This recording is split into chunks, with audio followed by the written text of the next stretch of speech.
Hi, everyone. Welcome to the Virtual Hammer Museum. I think we're having technical problems. Hi, welcome to the Virtual Hammer Museum, coming to you live from Los Angeles. I'm Claudia Bester, and I'm the director of the Hammer's public programs, and I'm pleased to welcome you to today's Hammer Forum on going back to school and the vaccination rollout for our K through 12 teachers and education staff, and the game plan for returning to in-person learning.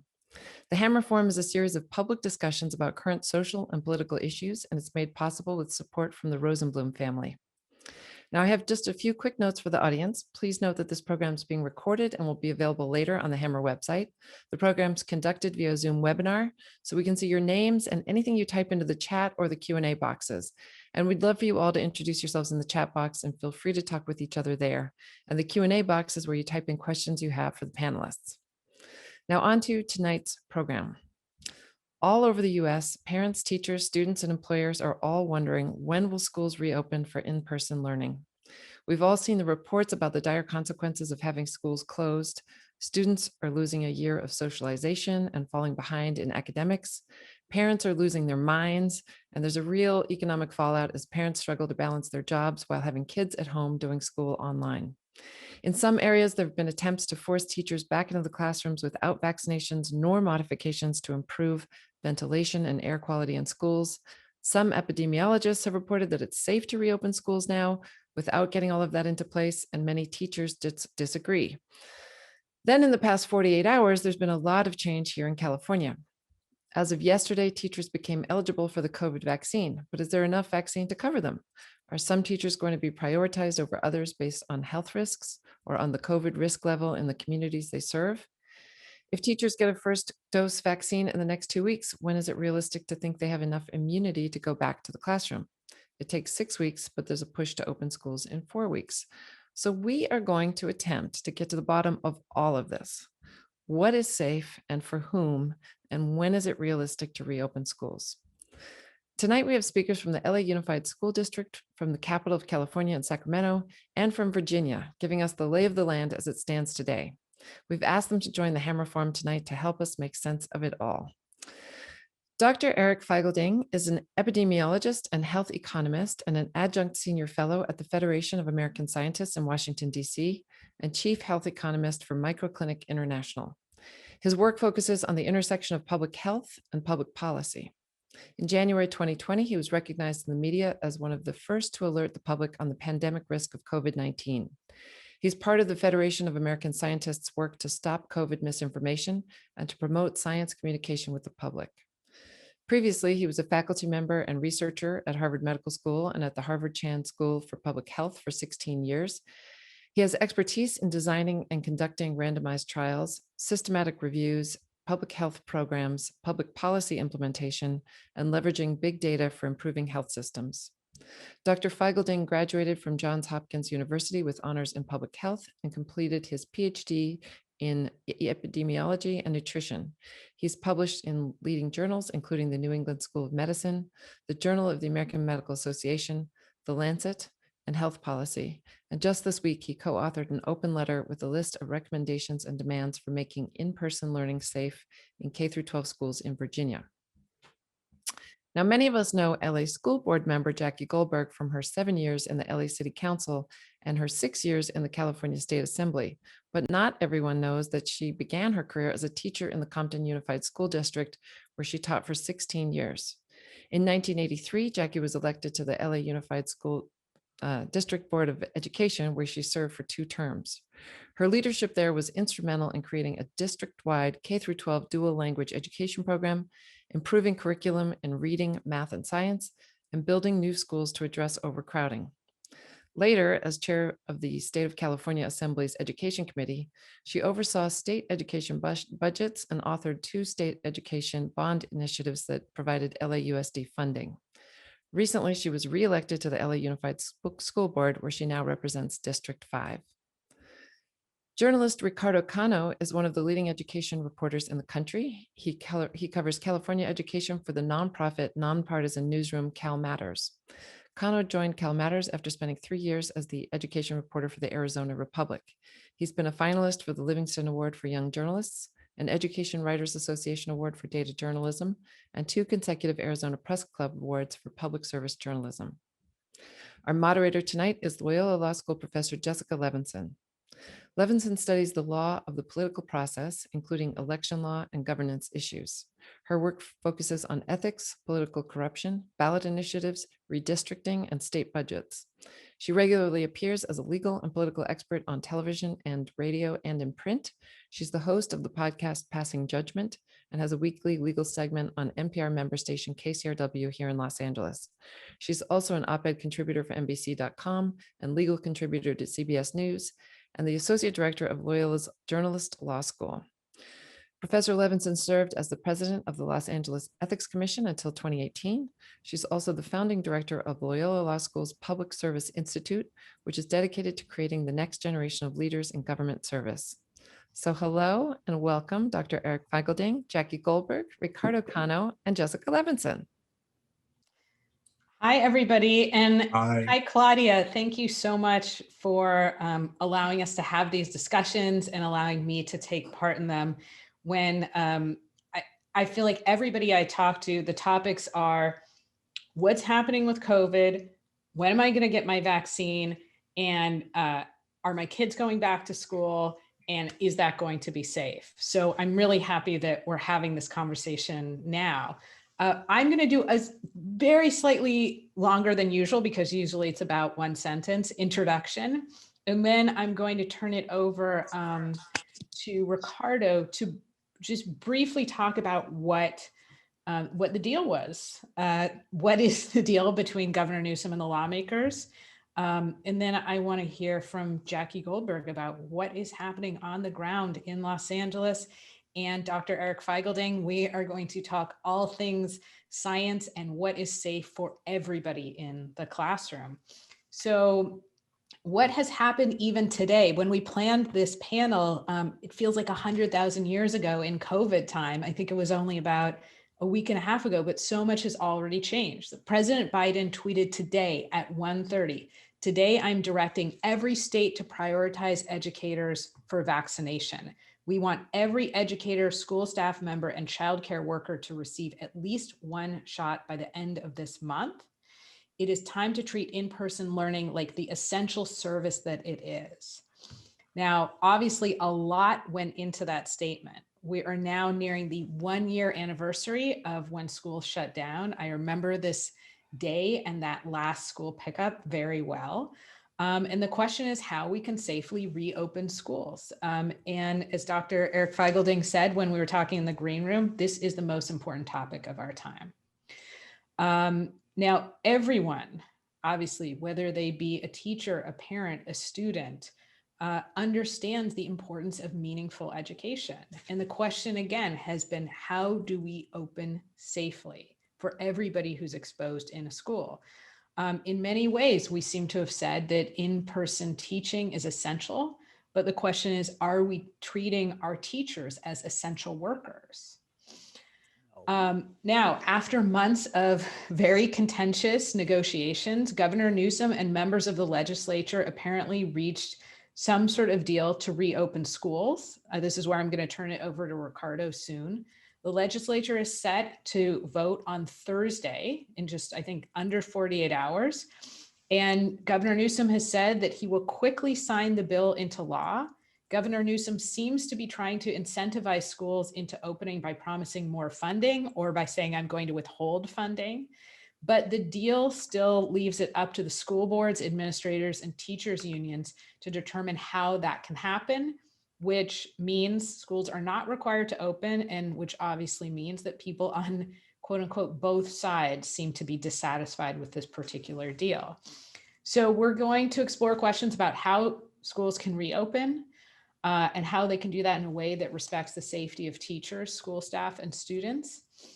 Ricardo, as promised, can you help us make sense of what happened? I saw your most recent piece in Cal Matters, which I want to recommend to everybody.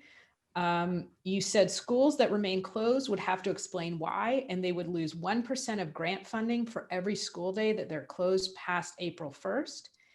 And then And then in order to get their share of $2 billion in grant funding, schools would have to take specific steps. So do I have that about right? And where are we? What do schools have to do next? Right. So the deal that was announced Monday by Governor Newsom was the result of months of tense negotiations between his office and legislative leaders. And really, the intent behind this deal that they're going to take up Thursday morning is to try and nudge schools in the state to reopen. You're exactly right. Doesn't set any mandate or requirement. School reopenings here have been highly localized issues within, settled with between school districts, superintendents, school boards, labor unions, and this doesn't change any of that. But what it does do is it sets a deadline, April 1st, for schools to begin offering in-person instruction to students in order to get $2 billion worth of grant funding to aim to help schools reopen. And so the way that breaks down is by April 1st, schools would have to begin offering in-person instruction to students in transitional kindergarten through second grade once local case rates fall below 25 positives per 100,000.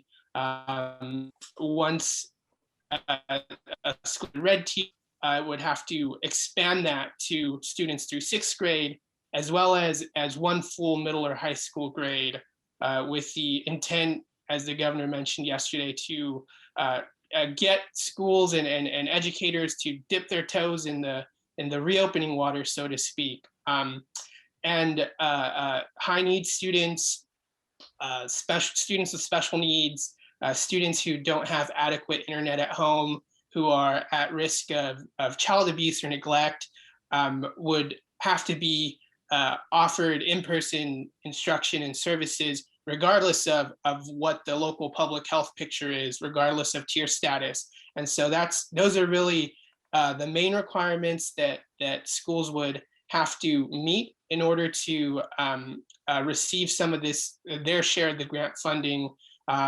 Every day that past April 1st that they're not meeting those requirements, they're expected to lose about a 1 percentage point of their funds. So mostly carrots in the package, so to speak, but some stick there to again try and incentivize schools to reopen. Thank you, Ricardo. Miss Jackie Goldberg, I don't know that we've ever met in person, but it's a pleasure to have you here and to have this conversation with you now. And we just heard from Ricardo about what's happening on the state level. Can we talk about the timeline in Los Angeles? Absolutely. And let me say that the deal that the governor made is wonderful if you're in a rich district. If you have very low COVID in your neighborhoods, wonderful. God bless you. Everybody else will lose 1% a day. And that's kind of sad, because it's what does happen in Sacramento. I spent 6 years there and I know what happens. What happens is all of the people who represent affluent districts want to get their kids back in school like the private schools in their neighborhoods.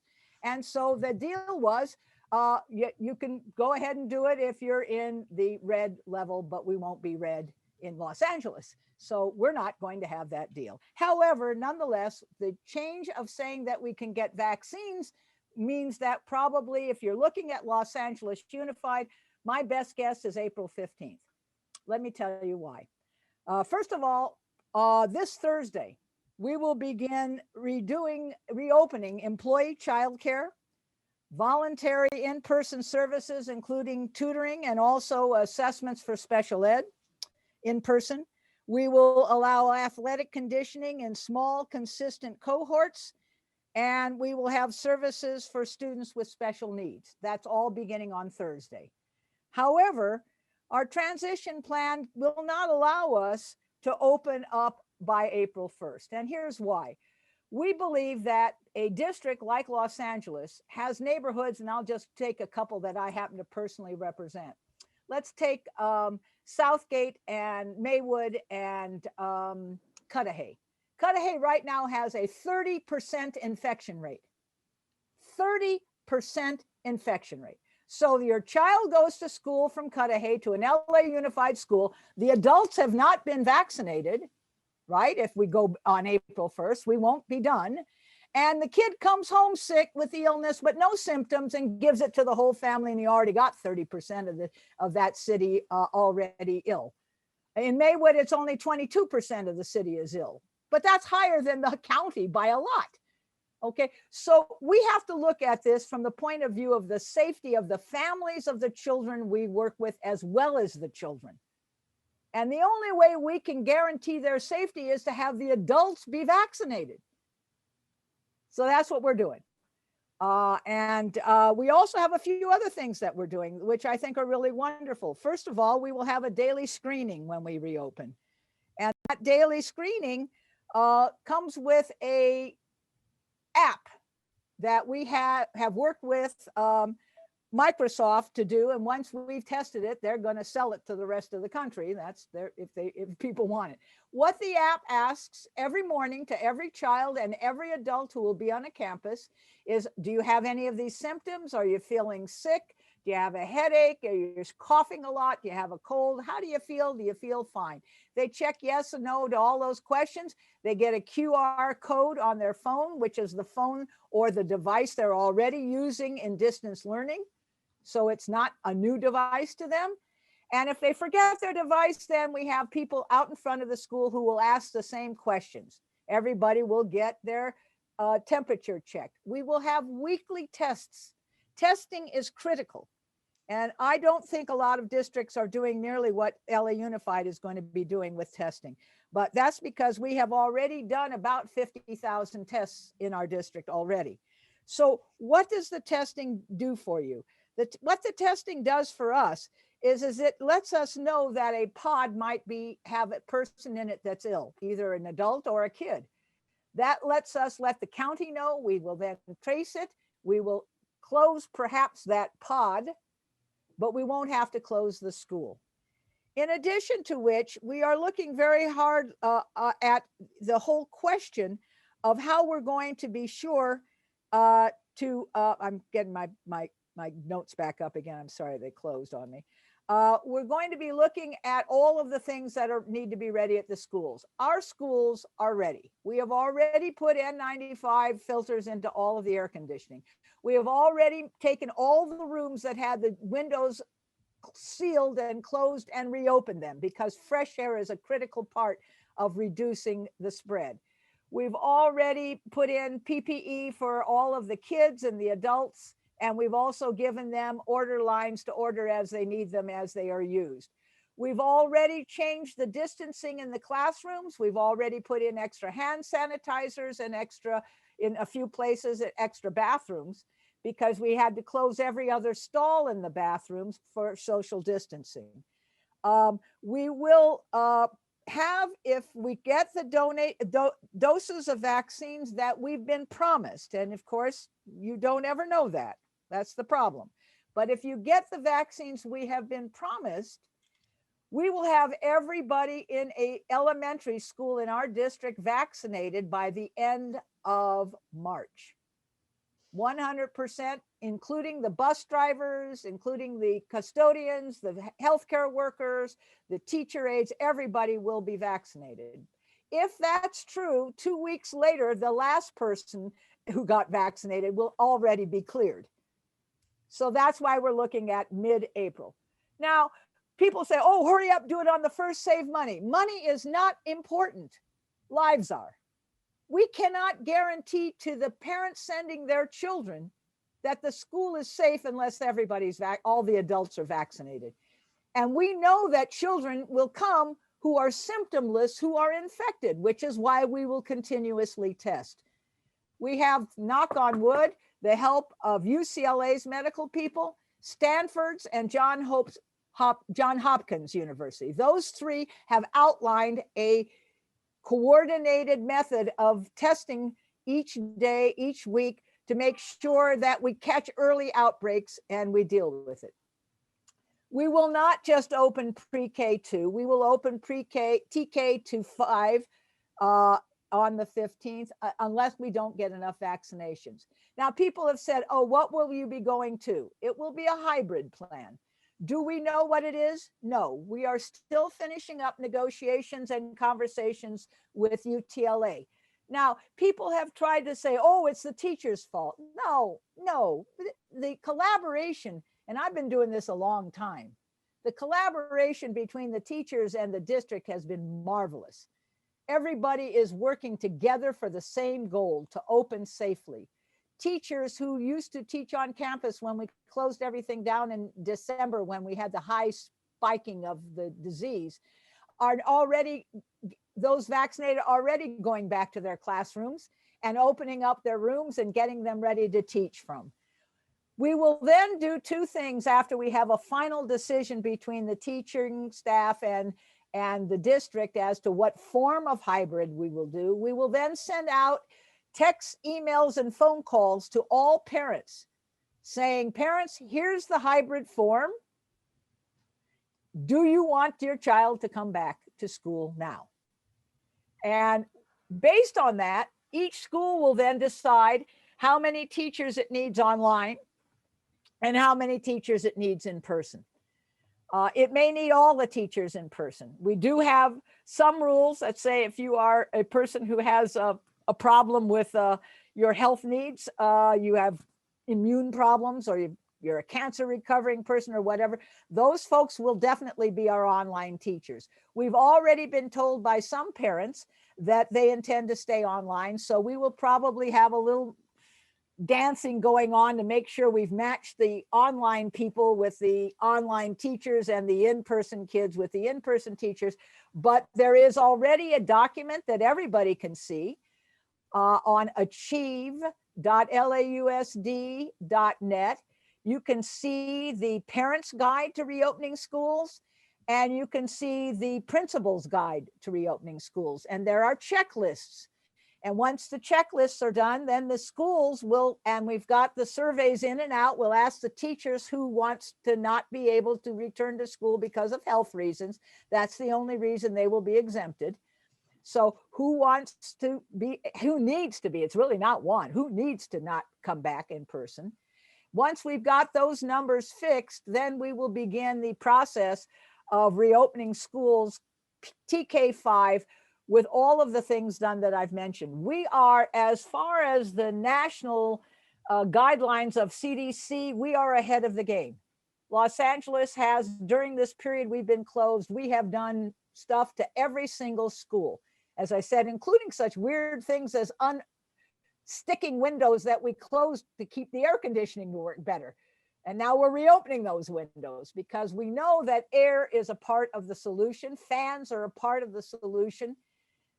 Social distancing and masks are part of the solution. All food will be consumed outdoors. And we will have some classrooms outdoors. We are still discussing whether or not to let sports, particularly we're getting a lot of pressure from people who want to play football, whether we will actually allow contact sports. That decision has not been made. But that's where we are. I think, knock on wood, we get all the doses that everybody says now they're going to give us, and it actually happens. We'll open on the 15th. I fall under education, and I felt incredibly grateful to get my first vaccine yesterday, and it was a rare, hopeful moment in many ways. Well, I'm 76, so I've gotten mine already too. I'm happy to hear that. Dr. Eric Feigl-Ding, I have pestered you for maybe the entire pandemic now about lots of questions about what is the best practice. You made the really unforeseen error of following me back on Twitter so I could direct message you, what about this? What about that? Because obviously we all care about what's going to happen to our family and our loved ones. And with respect to this, going back to school has a ripple effect for our entire society. And Dr. Feigl-Ding, Jackie Goldberg just talked about ventilation, PPP, vaccinations. Can you give us some background on what the studies tell us in terms of the schools that have reopened? I know that the studies are a little bit all over the place, and it's apples to oranges. These are really good questions. Yeah, and this is such an important topic, and I think it's the topic of our time, and I think it's the topic of the year. And it's also the most emotional topic because there are very strong emotions on both sides. But the science has evolved. Early on, there were a lot of instances in which people said, well, kids are not that susceptible. And it's true, kids have lower susceptibility, but susceptibility just means your odds of catching. But kids can transmit, and kids do transmit. And many studies have shown kids are oftentimes the first people to bring it to a household. And that's been well shown many, many times. So even though kids are less susceptible, they transmit just as easily. And the other key factor is exposure. Kids, unlike an elderly in a nursing home who only sees a handful of people a day, kids run around, have one of the highest exposures. They're just exposed and run into, think of, on a dance floor, they're the people who basically have the greatest social exposure. And that's why and the other problem is people don't test kids enough. And hence, kids don't like being poked up the nose, right? And kids, you don't ask them to contact trace because it's too difficult to ask kids what you had for lunch today. So that's why oftentimes kids studies show kids are less transmissible, or that's also probably part of the problem. But now we have good testing. The newest data shows kids are transmitting, and they do transmit. So I want to dispel any myth around that. And especially there are outbreaks right now of kids cases are rising in Italy. There's an outbreak of COVID cases in Italy because of B117 variant. There's kids cases are rising in Israel. And there's been numerous other situations of school outbreaks in Canada and whatnot. Oftentimes they're not masking. And so the other key thing is whenever schools open, I'm not anti-school reopening. I am pro-school safe opening. And that is the key difference. And the safe opening is, what do we do? And what do we do? The science clearly shows there are so many CDC outbreak studies of outbreaks in schools related to kids not masking. There are studies in summer camps in which if the kids and camp counselors don't mask, there are outbreaks. It is the masks makes the huge difference in lowering risk of outbreaks. But masks in it themselves are not enough. Masks are great when you see someone leave and then interact on a regular basis, but you're moving around.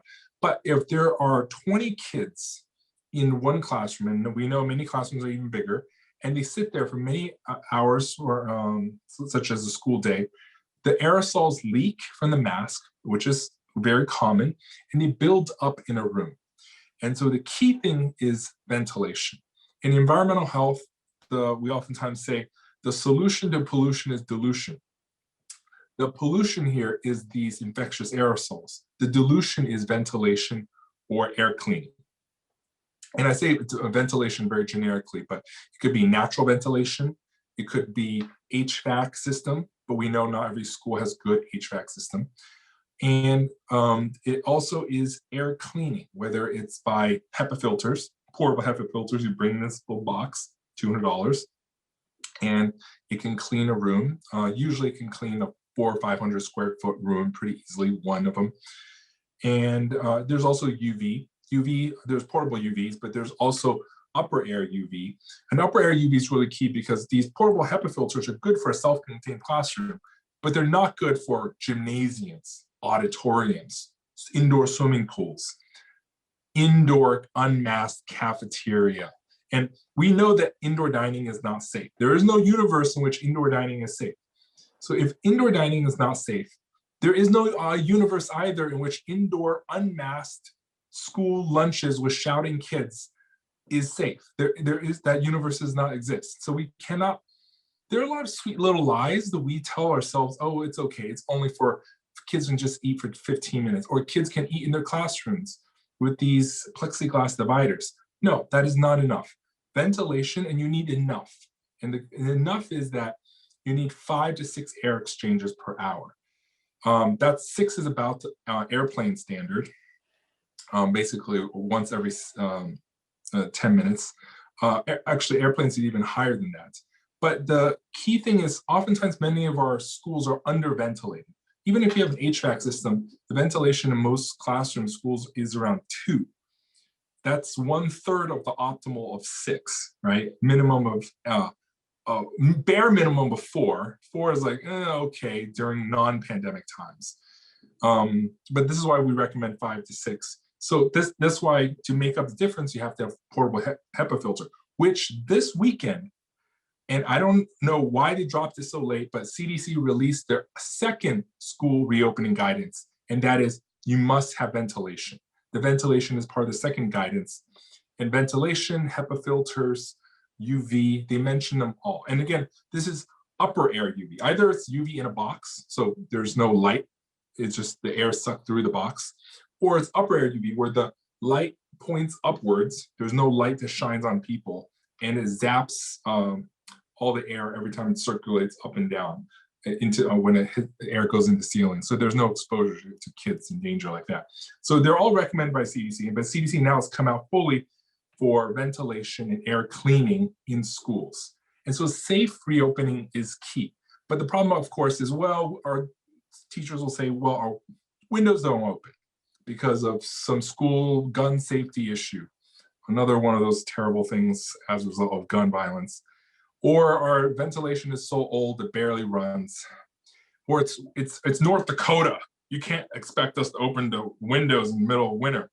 And so that's the answer is, well, if you can't do that and the ventilation's HVAC system is too old, then you need the portable HEPA filters, which are, if you break it down, say 25 kids per classroom, $250 each, $10 per kid. And on a yearly basis for the maintenance and electricity, it's only like $5 maintenance per child per year, which is, compared to a textbook, it is peanuts, literally peanuts. And so these are the things that are needed. So if the HEPA filter can add oftentimes 3 or 4 air exchanges, plus whatever background air exchange, usually you'll get to 5. And that is the good news. And of course, many school districts can't afford that. And so the answer to that is there is a bill in Congress, the $1.9 trillion COVID relief bill. Right. And this may be the last COVID relief bill, but in there is a $130 billion school aid package for 130,000 schools that breaks down to $1 million per school. The problem is higher ed too. Say again? It includes higher ed, so it's not all K-12. Oh, right. So it's not exactly. And there's discussion of whether private schools are included too. But the issue is they can be easily misspent because the guidance around them is very loose. You can use it to hire janitors, disinfection, plexiglass, forehead thermometers. All these things I call pandemic theater, because most transmission we know now is not fomite, it is not surface, it is not a dirty doorknob, it is not touching a dirty desk. It is airborne. It is an airborne virus. And even if you go into a bathroom, someone else leaves, you don't see anyone else in the bathroom, but the aerosols stay in the bathroom, in the air suspended. And so this is the deceptive thing where plexiglass does not matter. It does not care about. Actually, we were told not to get it, that don't get plexiglass. It interferes with the airflow. Yeah, do not get plexiglass. But many school districts have gotten them. We know that. And many school districts have bought these forehead thermometers. And many school districts have invested in deep cleaning supplies on surfaces. No, that is not the issue. The issue is the air. Right. And some invested in the after classes over disinfection. No, it is in the air when people are there. So that's why portable HEPA filters and these upper air UV, which are good for big rooms, are good. And we recommend for school lunches, outdoor tents, open air tents. And oftentimes, think of outdoor weddings, some are big tent weddings. But these tents, obviously, they need equipment to buy. So we've been advocating on behalf of Northern Virginia schools to have them prioritize, have Congress, the Senate bill has not passed yet, to prioritize ventilation above all of this other nonsense pandemic theater. And I think personally, there's the $1.9 trillion.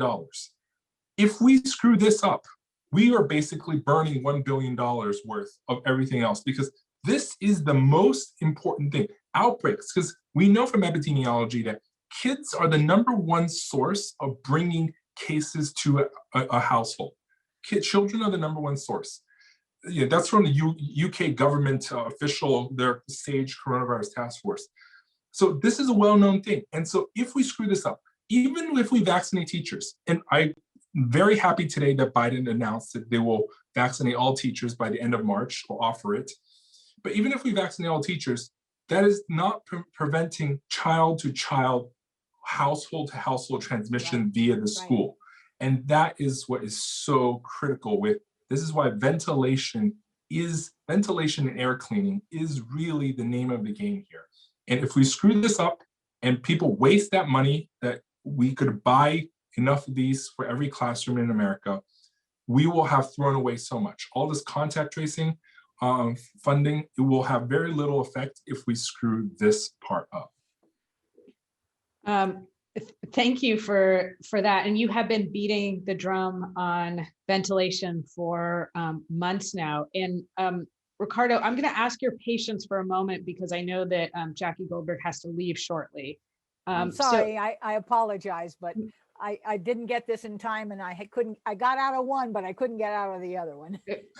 We're appreciative for all of the time that you've already given, and hopefully time for this question, which is, we just heard from Dr. Feigl-Ding about what is safe reopening, and he pointed out a lot of the things that you talked about, which is we're not just talking about kids, we're not just talking about teachers, we're not just talking about school staff and bus drivers. It's the family members of everybody I just listed. Yes. How are we looking in LA in terms of, can we fulfill what Dr. Feigl-Ding has said we need to do? Yeah, we've pretty much already done it. That, I think I mentioned in what I started. We went back, we sealed windows all over the district to make the air conditioning and heating more efficient. We're going and opening all those windows up. We put N95 filters on every air conditioner, every fan that has a place that has a place to put a filter. We've done that. So we believe the same things that the good doctor was telling us. We also, because we deal with parents' fears, that's why we have so much money also going to PPEs. We will test a lot, because we want to make sure we catch things quickly when they break out. But we agree about the air entirely, which is why the first things that we did were to go open windows, some of which haven't been opened in like 50 years from the last time they put the air conditioning in. But air has to circulate. I mentioned that we had been advised by one group to put those three-sided plexiglass around desks. But the research said, don't you dare do that. What that does is hold that child's breath into his face or her face all day long. It doesn't let anything circulate it and get it away from that child or the child next to them. So we've eliminated plexiglass for all student desks, because it makes no sense. It doesn't work, and it slows that ventilation. So yes, we are definitely interested in making sure that we have good ventilation everywhere. And we will have no food served indoors. They will all be outdoors. Now, I don't know that we'll get tents, but we are putting over the shelter covers on the top to keep sun and rain out. It's pretty hot in the August. You don't want them sitting in scorching hot weather, and you also don't want them when it rains, because usually when it rains, we have kids go inside to eat. We're not going to do that. So we're building, if we don't have shelters, we're building shelters that have like maybe a canopy across it that's heavy enough to keep out sun and rain, that will provide some protection, but will not interfere with the flow of the air. Before you leave, I'm going to beg everybody else's patience for a moment. I don't have a good sense, how are the teachers feeling about going back to school in these conditions? Are they comfortable? Are they worried for their families? I think we have both. I think most of the teachers are comfortable if everybody's been vaccinated. I mean, everybody, not just them, but all the people that will be on campus with them and the bus drivers who will bring children back and forth. If everybody's vaccinated, then, you know, that's, somebody's at my front door. If everybody's vaccinated, we think that we will at least provide as much safety as we can to the adults. We know that students do transmit without symptoms, so we know that it's not impossible for people to get sick, which is why we will continue testing. I'm going to have to leave you for a moment. We understand. I'll be right back. I have had the honor of doing these virtual hammer forms for 11 months now, and that is our first knock at the door. And I have to say, I just personally have anxiety that she's going to grab a mask, and I'm sure she will. But while she's doing that, Ricardo, I asked for your patience a while ago. And I want to focus a little bit on what we know in terms of the vaccine teacher rollout for teachers. On the state level, so we just heard from Jackie Goldberg about what's happening on the local level. We heard from President Biden via tweet what's happening on the federal level, but on the state level, you know, as I shared, I am now eligible in LA County, and I have the time and resources to push refresh for about 10 hours and get an appointment. But are teachers getting any sort of prioritization? Are there special codes, special lines? Or are they just your tier 1B, go for it? Right. So up until this point, the state's vaccination rollout for teachers had been very uneven. The governor placed educators in the tier 1B group, this very broad group that also included Californians over 65. And in practice, what we saw happen was some counties and some local public health departments were prioritizing educators and earmarking vaccine doses for them, and others weren't. You know, in early February, I had reached out to the largest counties in the state and their public health departments, and it really ran the gamut. Some, like Marin, were able to begin vaccinating some of their teachers in January. Others, such as Fresno, were saying that they weren't expecting to begin vaccinating teachers until April. And every county I reached out to told me that they were dealing with scarcity issues. There's only so much vaccine to go around, and a lot of dueling priorities.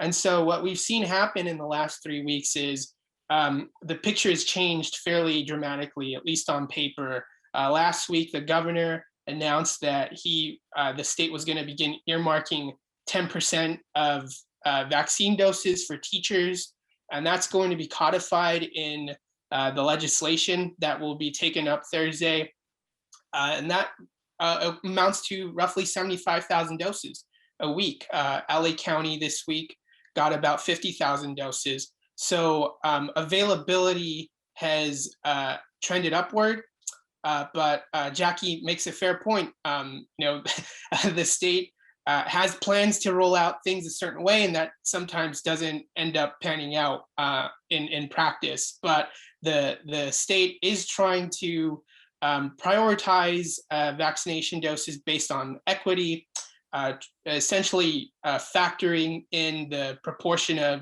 of students who are low income, English learners, or foster youth, very similar to the way the state does school funding here, to calculate how many doses local county departments are going to get.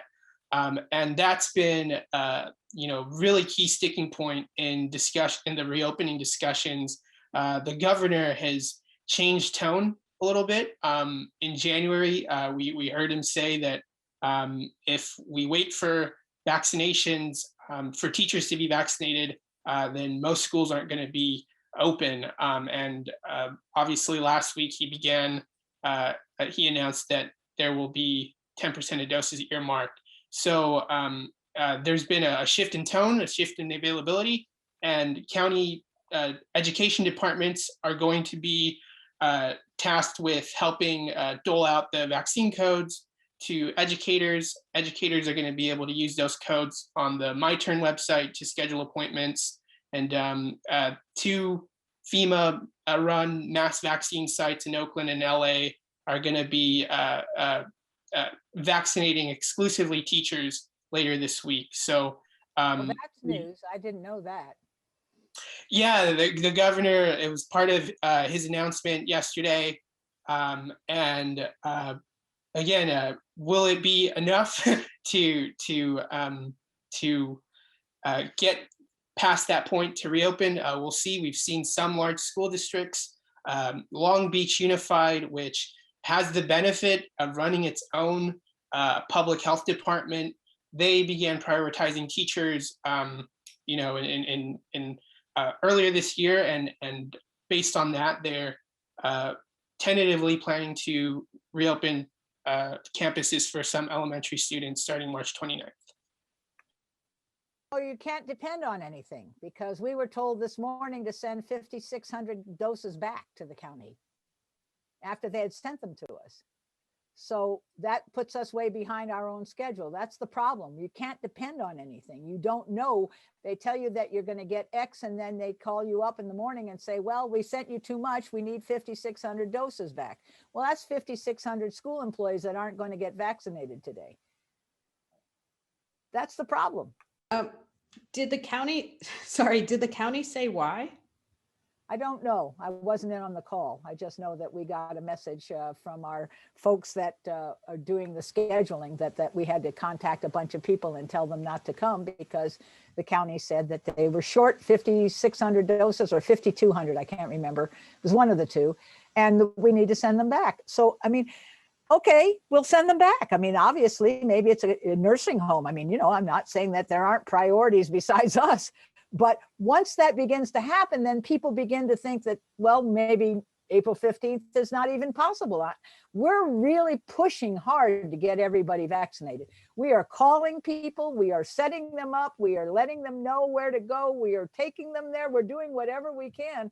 But when the doses don't come, that's why I'm hopeful about Johnson & Johnson. I'm hopeful that we'll get massive doses soon.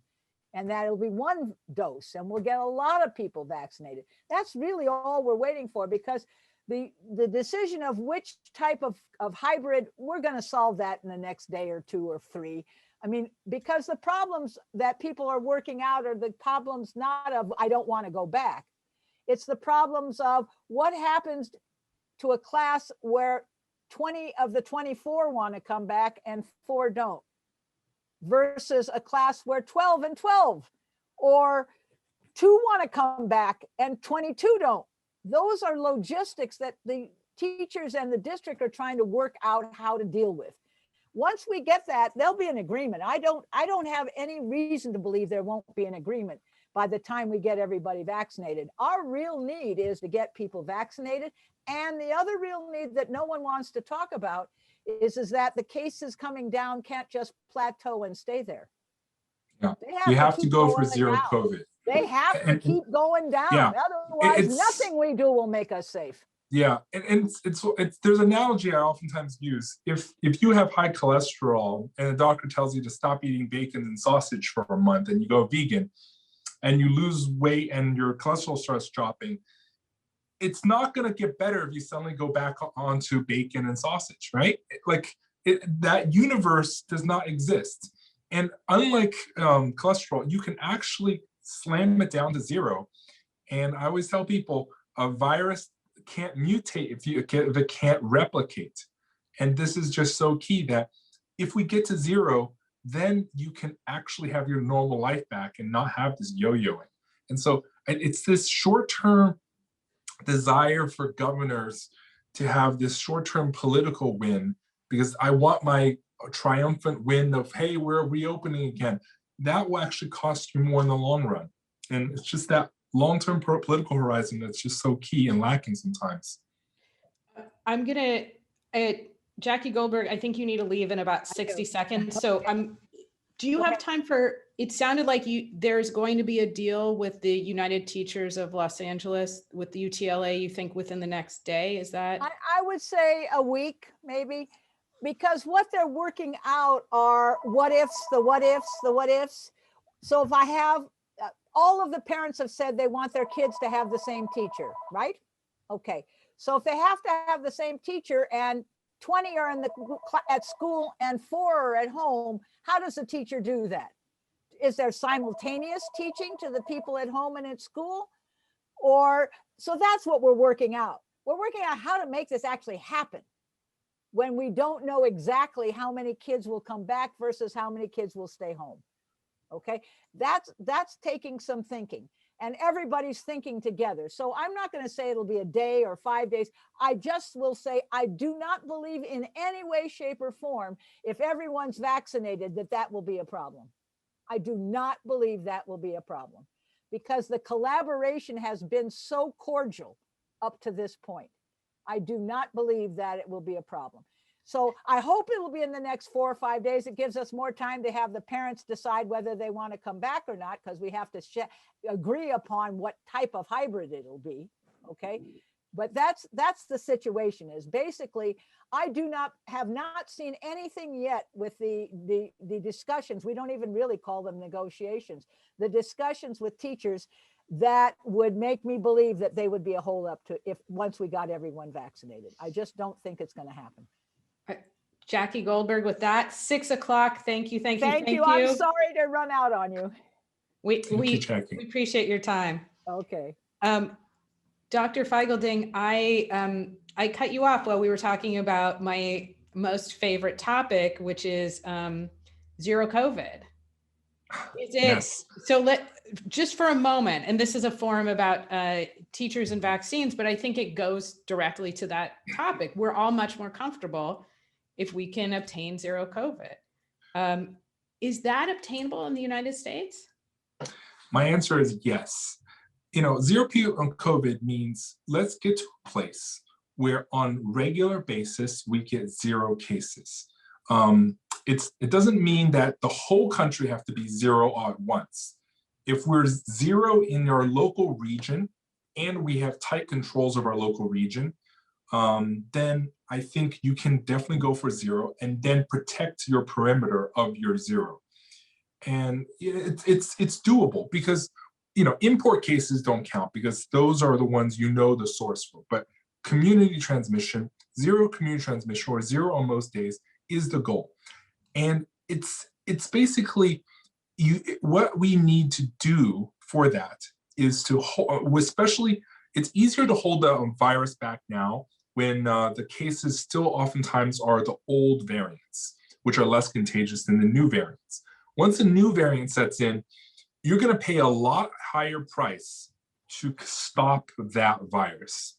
So right now we're in this cheap discount area in which the new contagious variants are not the predominant ones. And if we can slow the virus down and go to 0 now, it will pay huge dividends, because what currently works to slow down the old variant will not work anymore for the new variant, because the new variant is 40 to 50% more contagious. So right now the R, which is the number in which every person transmits to how many the other person, is less than 1. It's around 0.8, 0.9. That works for the old variant, but once you have the new one, it's going to jump to 1.3 and you've lost control with whatever we have. So right now is the critical time window. And we don't have vaccines yet to fully protect all of us. So if we do it now, do it fast, we will reap so much reward right now if we get as close to 0 and then have the vaccine protect us from rising, right? But the problem is if we wait too long and the new variants are rising again, and right now we're at a plateau, basically it's the crisscross where the variants are rising so much faster, it's driving a new surge, and the vaccines aren't rolled out fast enough, we're gonna get another surge. And my fear, my political instinct is that the governors are gonna reopen once we vaccinate our elderly, and they are, and basically let's let it rip. And here we are, and I'm 90% confident we're going to have another surge by the end of this month, April, May. And that's unfortunately, so it's this political willpower. If we have the willpower to do it now when it's still cheap to lock down and easier to contain, we will win it in the long run. Ricardo, thank you for your patience. All three of you have had such great information that I just want to spend more time with each of you. But just a few last questions, because we are at 6 o'clock and we do have some Q&A as well. Dr. Feigl-Ding just talked about where we are short and long term. You are one of the top education reporters in California, and you're seeing what is happening right now. Do you suspect, well, what do you think is going to happen in the next few weeks? Are lawmakers going to pass this particular plan? Will Governor Newsom then sign it? What will be the political repercussions of this? Will basically everybody be kind of unhappy because the governor just says, here's some scaffolding, now localities, you take care of the rest of it? Right. It's almost certain that this legislation is going to pass and that the governor will sign it into law.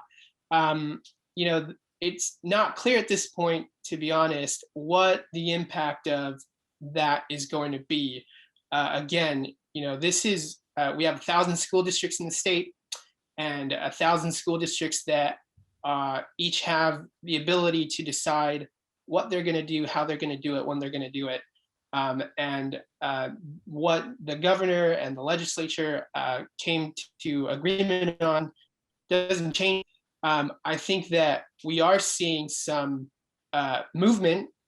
We're seeing some larger school districts begin to set target dates, announce target dates for when they're going to be bringing back some of their elementary students. Corona Norco, district of 52,000 in Riverside County, welcomed back some students on campuses today. Obviously, we have hundreds of smaller school districts that are open. They've been open and without the vaccinations. But frankly, the story of reopenings in California has been, decentralized and uneven. We looked at the data that the state has put out. Wealthier school districts are far more likely to be offering in-person, some form of in-person instruction to their students compared to the least wealthiest school districts in the state. But as of now, we have about 3/4 of students, elementary students, who are in full-time distance learning. It's high schoolers, about 85% of them are in full-time distance learning. So we will probably see a continuation of what's been happening this school year, where some school districts will announce reopenings, will reopen in some form. Obviously, it's not going to look like normal operations. And the vaccine availability question seems to be giving local school boards, school districts confidence in moving forward. So we'll see what the picture looks like in the coming weeks. Ricardo, you talked about, there's been decentralization.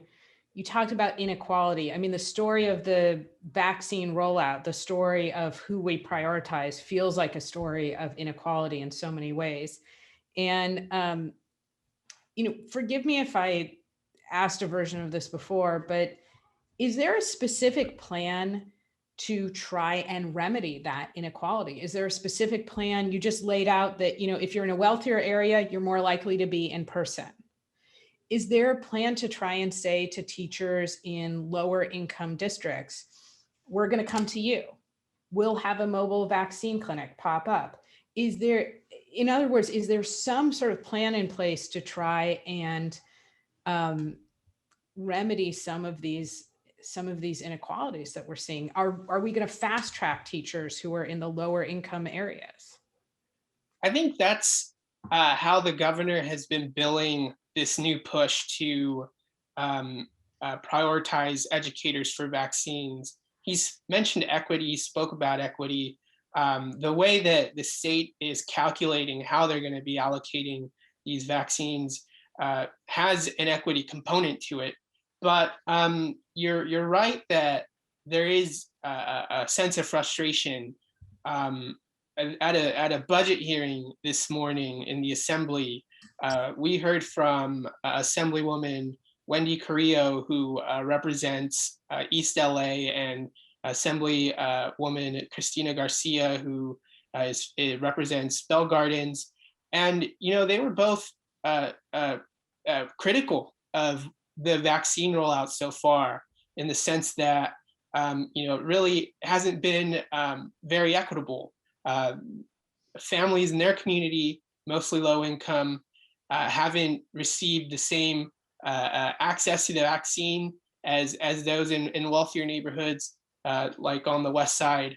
And they were really raising the question of, for vaccinating teachers, we should also be focusing on hotspots, communities that have been hit especially hard by the pandemic, where a lot of the tragedy has been absorbed.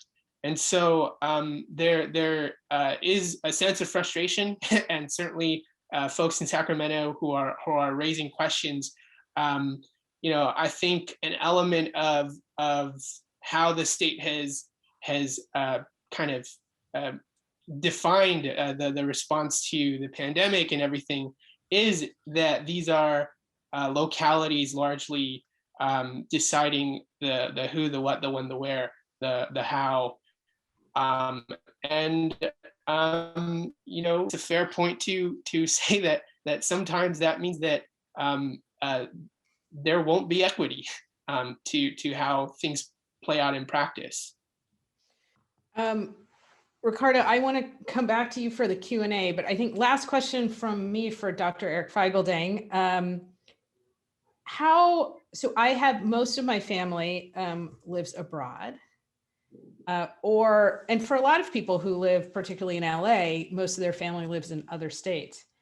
How have we done comparatively, both California to the rest of the country, but the US to the rest of the world when it comes to schools? I mean, I have to say, I saw all my cousins in Europe, they took about 6 weeks off and then they were back in school. Was that safe? Was it disrespectful of teachers and their families? Yeah. Did we screw up the prioritization? It's a very good question, because early on, Europe last spring wasn't hit as hard, other than Italy and Spain. Most of Europe dodged the worst, and they got kind of overconfident, had summer vacations, and then when schools reopened in the fall, that's when things got out of control again in Europe. And Europe, of course, I think they learned their lesson quicker than that time after their main surge. And then they now have, for example, FFP2 masks, which is their KN95 version masks, mandated almost everywhere, including schools now. And the other thing is in Europe and many other, it's hard to compare. I can't compare every country, but Europe, for example, has rapid testing for schools and kids. While rapid testing in the US is still by prescription only, which is the most ridiculous thing. By now, these rapid tests should be used and should be widely available over the counter, but they're still not. So, there's been lots of hiccups, but we have vaccines. Most of the rest of the world does not. In certain ways, we have won it in terms of we've achieved the holy land of having enough vaccines for the entire country for all adults by the end of May, right? As Biden said today. So, and teachers will have enough to vaccinate all teachers by the end of March. That is doable in the US. It is not doable almost in any other country, unfortunately, other than Israel. Israel, UAE, are the only countries ahead of us. even UK is not offering vaccines for all teachers by the end of March. But I think we've paid a heavy price. And California obviously has their own variant, as we know, and that's also very infectious potentially. It's also growing quickly. So, and those are kind of unlucky things there. It's kind of like, how do we blame other than reopening too quickly? So there's a lot of factors in this pandemic. And of course, travel is the other thing. You know, the US, unlike other places like Italy, when they had their big epidemic, they closed off the border to France, to Austria, to Switzerland. Nobody gets in and out. Normally there's no border control, but they can close. But the US does not. We don't have border controls. We can't have border controls. We have a 1,000 border entrances for every, between every state. And so hence, it's like we're in a ship that if there is a leak, we can't bulkhead ourselves off from the leaky compartment. So even if we have plugged, 45 out of 50 leaks, the ship will keep sinking because we can't bulkhead ourselves off with these interstate travel restrictions. So the US is a much harder beast to tackle. But at the same time, we have the vaccines. So there's a lot of different things, but we don't have rapid testing, which is very unfortunate. So it's a mixed bag. Thank you. It's a mixed bag could be the motto for 2021 so far. Ricardo, I want to ask, I'm going to try and, we've got some great questions. So I'm going to try and synthesize a bunch of them. I think one to two questions for each of you for Q&A, and then we'll be done. And thank you both for all of this information. Ricardo, there's been a couple of questions about, will the school year be extended? Will we include summer, for instance? It'll be warmer. Maybe it's safer to have kids outside, except where in places where it's too warm. Is that part of the conversation that if we go back on April 1st or April 15th, that then kids aren't going to leave the typical day that they would, I think June 15th, something like that? Right. And so short answer is there are discussions at the state level around that.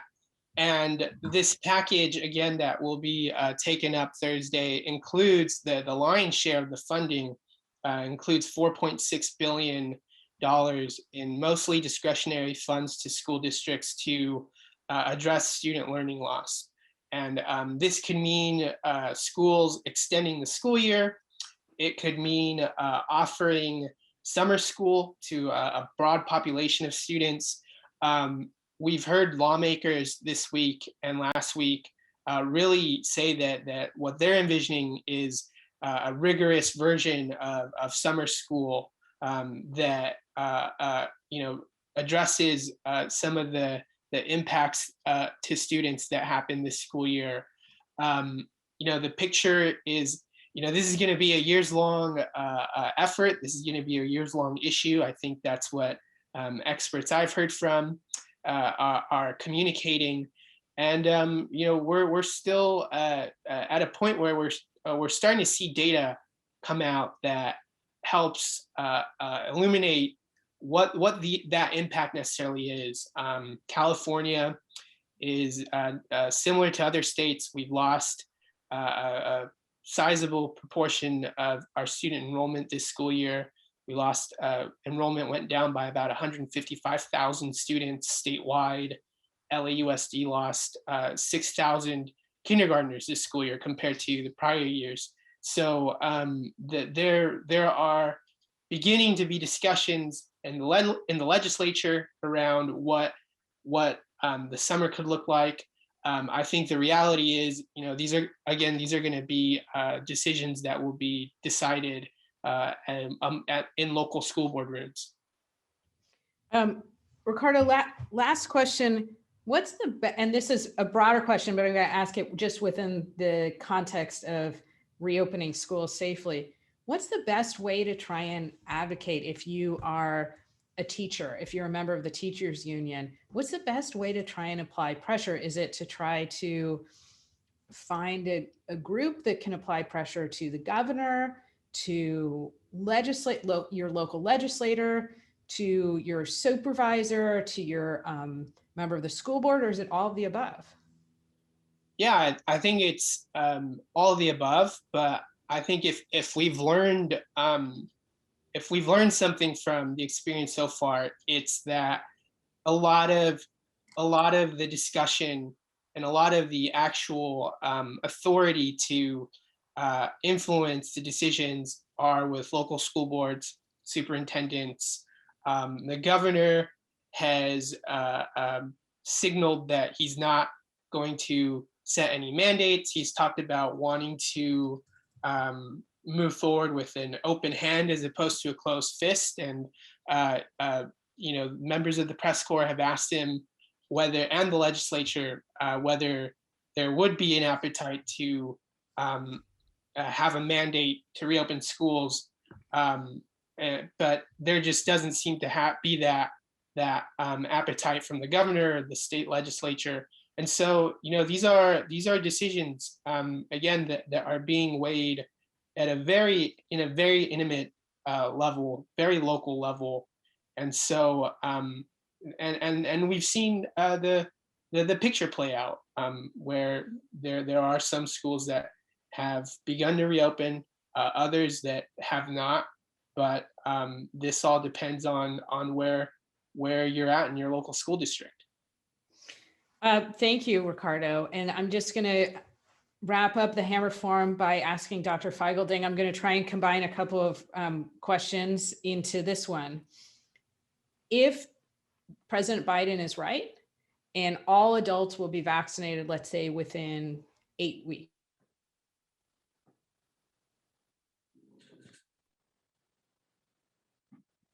Hello?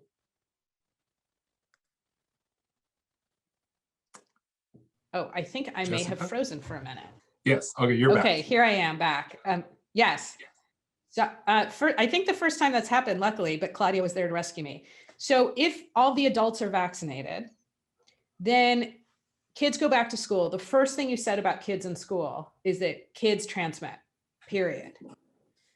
But if there's a bubble around them, is it safe? Is it safe for all of the constituents that we talked about? Is it safe to go back? I mean, at that point, are we worried about the kids, the adults who have the vaccines, but we're worried about variants? What are the new roadblocks we need to Right. So I want to be clear that schools can be safe. If you have this adequate ventilation, if you take these precautions and mask plus ventilation, it can be safe and transmission can be minimized. Because we do know that in terms of total infections, we've done studies with these HEPA filters, they drop dramatically. Once you ventilate, it drops dramatically. And any air that does leak out of a mask is quickly cleared out of the way. And so the transmissible likelihood drops really, really exponentially, like 90% or more. And the rest, other kind of protection measures can pick up. So I think once teachers are vaccinated, they can go back safely. And kids, you still keep up the cohorting. You still keep these other measures of distancing, right? It's not like you're going back to mosh pit central with kids again. You still do all these other things. And you still do occasional testing. And you still try to avoid the indoor high school wrestling matches that are, we see. It is safe. It is safe.